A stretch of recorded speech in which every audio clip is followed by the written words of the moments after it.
अजरज दोनों के मुलाकात होता जी, मुलाकात होता जी, खूब बात होता जी। खबर से बेखबर पटे पटीदारवा,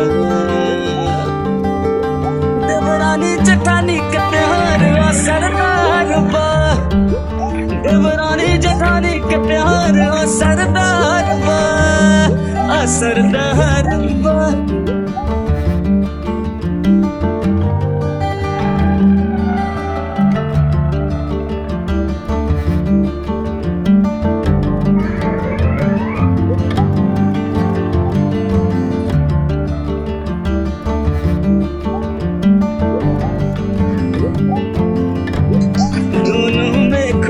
चलल बा दुश्मन से दोस्ती बढ़ल बा, एने से ओने से ओने से एने से होता खूबे खेला।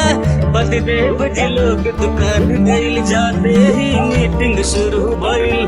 सस न ससुर न देवर न भसुर न भानक केहू लेला, खुशे बाटे खूब मन में खूबे नु बहार बा।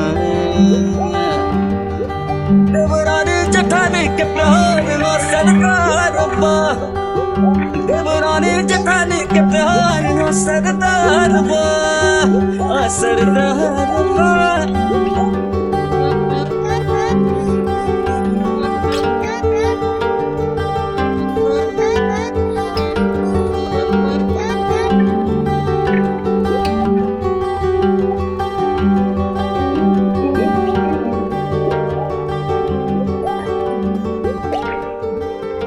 घर भर से नजर बचा के हो, लमेल मिलाप दबा के हो, केहू बिना तक बोचन नहीं आवे।